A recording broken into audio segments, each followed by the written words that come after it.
한국직업방송과 연합뉴스TV가 함께 만드는 취업 전문 뉴스 투데이 고용 플러스입니다. 문재인 정부의 2년차 고용 성적표가 나왔습니다. 일자리는 글로벌 금융 위기 뒤 가장 조금 늘었고 실업률은 17년 만에 최고였는데요. 경기는 가뜩이나 안 좋은데 생산 가능 인구까지 줄어든 데 따른 결과로 분석됩니다. 이승국 기자입니다. 지난달 취업자 수는 2,663만 8천 명으로 1년 전 같은 달보다 3만 4천 명 늘어나는데 그쳤습니다. 지난해 11월 16만 5천 명 반짝 증가하더니 한 달 만에 다시 10만 명 아래로 내려앉은 겁니다. 연간 취업자 수도 2,682만 2천 명으로 전년보다 9만 7천 명 늘어나는데 그쳤습니다. 금융위기 이듬해인 2009년 이후 최저치이자 재작년 31만 6천 명의 3분의 1도 안 되는 수준입니다. 경기 부진과 함께 생산 가능 인구 감소와 인구 증가폭 축소가 겹친 결과입니다. 인구적인 요인에서 취업자 수 증가를 둔화시키는 데 영향을 준 것 같고요. 그 밖에 제조업이라든지 자영업을 비롯한 서비스업의 부진 등이 아마 복합적으로 나타나면서 일자리 구조도 좋지 못했습니다. 경제의 허리인 40대 취업자 수가 1년 새 11만 7천 명 감소해 27년 만에 가장 큰 폭으로 줄었고 양질의 일자리가 많은 제조업 취업자는 5만 6천 명 감소했습니다. 반면 실업자 수는 107만 3천 명으로 3년 내리 100만 명을 넘으며 현재와 같은 형태의 고용 통계가 시작된 2000년 이후 가장 많았습니다. 실업률 역시 0.1%포인트 오른 3.8%로 2001년 이후 17년 만에 최고치였습니다. 청년층 실업률이 9.5%로 전년 대비 0.3%포인트 내린 것이 유일한 위안이지만 청년 체감 실업률은 22.8%로 2015년 통계 작성 이후 가장 높았습니다. 연합뉴스TV 이승국입니다. 지난해 얼어붙었던 고용시장, 올해는 어떻게 될까요? 정부는 공공기관의 투자와 고용 확대로 온기를 불어넣겠다는 구상이지만 고용 한파는 쉽사리 풀리지 않을 것으로 보입니다. 정선미 기자입니다. 정부가 세운 올해 일자리 창출 목표는 15만 개. 지난해보다 5만 개 많습니다. 올해 공공기관이 2만 3천 명 이상을 신규 채용하고 53조 원을 투자해 일자리 마중물 역할을 한다는 방침입니다. 하지만 정부 스스로도 고용시장을 밝게 보지 못합니다. 여러분들은 베이비붐 세대의 이제 아들, 딸로서 이제 노동시장에 진입하는 분들의 소위 에코 세대, 19년, 2000년, 2020년, 21년 이 3년간은 굉장히 어려울 수가 있어요. 민간 기업들 역시 채용에 소극적입니다. 인건비 상승과 경기 부진 등으로 힘든 한 해가 예상되기 때문입니다. 고용계획 지금 현재 잡지를 못합니다. 경기가 너무너무 안 좋으니까 비용도 너무 많이 없어지잖아요. 주요 연구기관 역시 올해 취업자 수 증가 폭을 정부보다 최대 5만 명 낮은 10만에서 13만 명으로 예측했습니다. 제조업 구조조정이 지속이 되고 최저임금과 관련된 도소매나 음식 숙박 업종의 경기도 좋지 않을 것으로 보이는 데다가 최근에 이제 건설업 불황으로 건설업 쪽에서도 실업자가 많이 나올 것 같아서 국내외 경기 둔화 우려 속에 고용 한파가 언제 잦아들지 걱정이 커지고 있습니다. 연합뉴스TV 정선미입니다. 일자리 사정이 악화하면서 지난해 구직을 단념한 사람이 현 통계 체계가 시행된 이후 가장 많았습니다. 통계청에 따르면 지난해 비경제 활동 인구 중 구직 단념자는 한 해 전보다 4만 3천 명 증가한 52만 4천 명으로 2014년 통계 작성 기준 변경 뒤 최고치를 기록했습니다. 그냥 쉬었다고 답한 인구도 11만 8천 명 늘어난 185만 5천 명으로 역시 관련 통계 작성이 시작된 2003년 이후 가장 많았습니다. 구직 단념자 등 비경제 활동 인구는 일할 의사가 없는 사람으로 간주돼 실업률에는 포함되지 않았습니다. 중소기업계가 최저임금의 업종 규모별 차등화와 주휴수당 폐지를 정부와 국회에 요구했습니다. 박성택 중소기업 중앙회장은 중소기업인 신년 인사회에서 노동정책의 현장 연착륙을 위해 최저임금을 업종별, 규모별로 차등화하고 주휴수당을 폐지해야 한다고 말했습니다. 이어 탄력근로제 기간을 최소 1년까지 연장할 수 있도록 해야 한다고 덧붙였습니다. 최저임금 결정구조 개편안을 놓고 노동계 반발이 거셉니다. 양대 노총이 계약이라며 공론화에 참여하지 않겠다고 선언한 가운데 민주노총은 총파업도 불사한다는 입장입니다. 강은나래 기자입니다. 최저임금 결정구조 개편에 반대하는 양대 노총이 공동투쟁 전선을 구축했습니다. 최저임금위원회에서 최저임금제의 전반적인 개선안을 먼저 논의해야 한다는 주장입니다. 최저임금위와 협의도 없이 정부가 일방적으로 개편안을 발표한 건 반민주적이라며 철회를 촉구했습니다. 이미 양대 노총 노동자위원이 반대 의견을 밝혔던 최저임금 결정구조 이원화 내용을 더욱 누더기로 만든 개혁 법안이다. 처리를 강행한다면 강력한 저항에 직면할 것임을 엄중히 경고한다.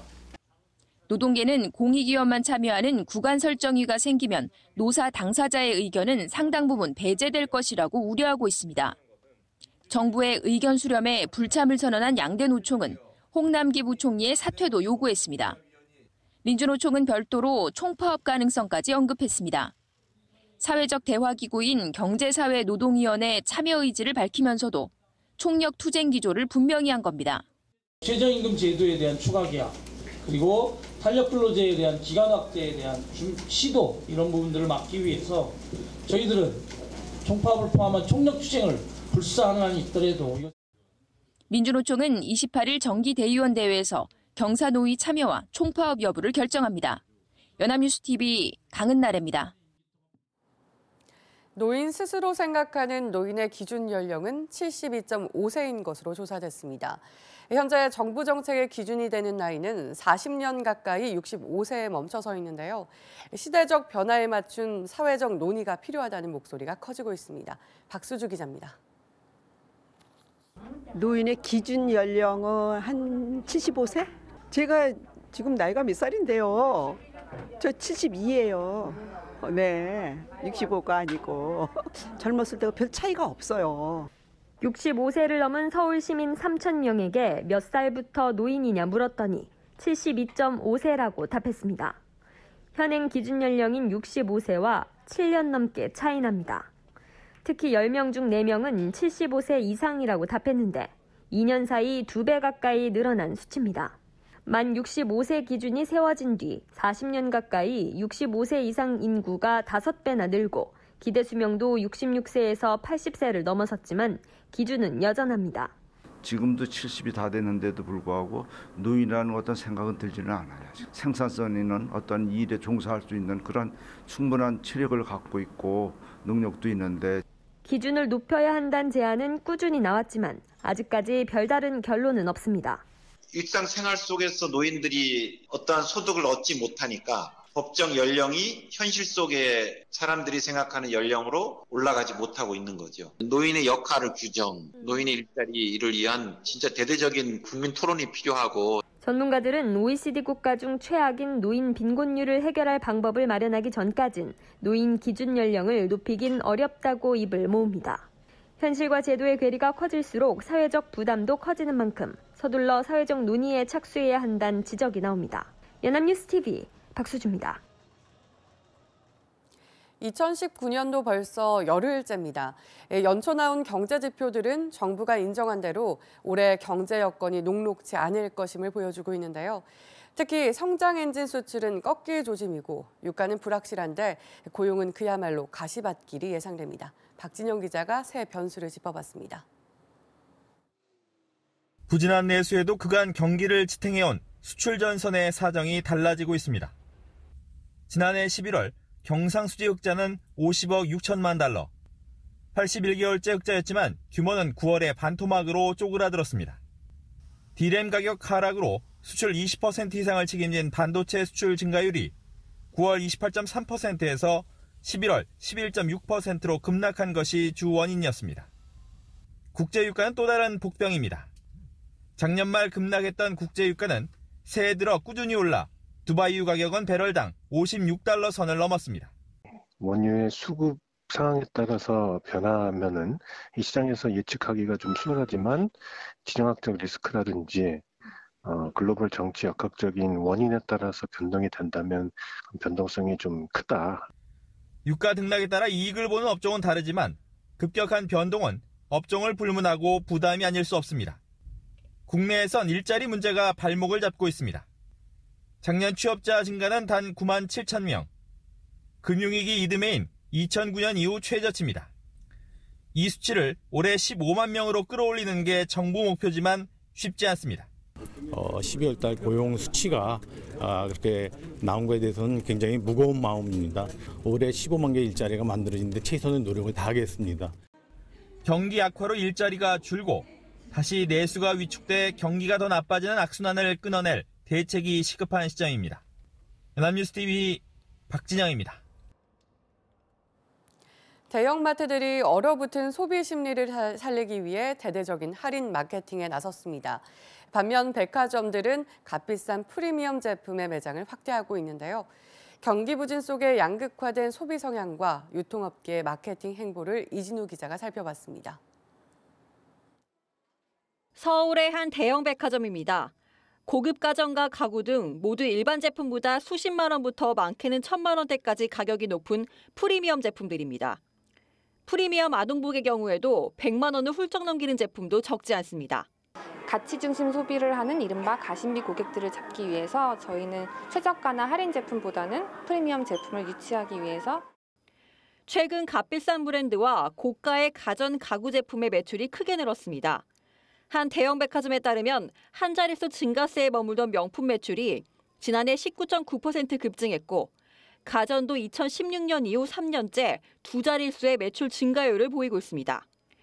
반면 대형마트나 편의점 업계는 싸게 많이 팔자는 박리담의 전략을 강화하고 있습니다. 한 대형마트에 따르면 전체 매출액 가운데 상대적으로 가격이 저렴한 자체 브랜드 PB 상품의 비중은 2013년 24%에서 지난해 27.8%로 커졌고 또 다른 유통업체도 PB 상품과 할인 제품 위주로 매출이 증가세를 보이고 있습니다. 판매 물량을 조절을 해야 될 정도로 빅세일 상품들은 많이 팔리거든요. 고객들을 더 매장으로 오게 하고 한번 왔을 때 오래 머무르게 하는 게 고가 브랜드 아니면 저가 상품으로 몰리는 소비의 양극화가 나타나고 있는 겁니다. 자기가 왜 이 돈을 쓰는지에 대해서 뚜렷한 목적을 갖고 쓴다 이렇게 보는 것이 맞다. 양극화된 소비 성향에 맞춰 고객을 확보하려는 유통업체의 경쟁이 더욱 치열해질 것으로 보입니다. 연합뉴스TV 이진우입니다.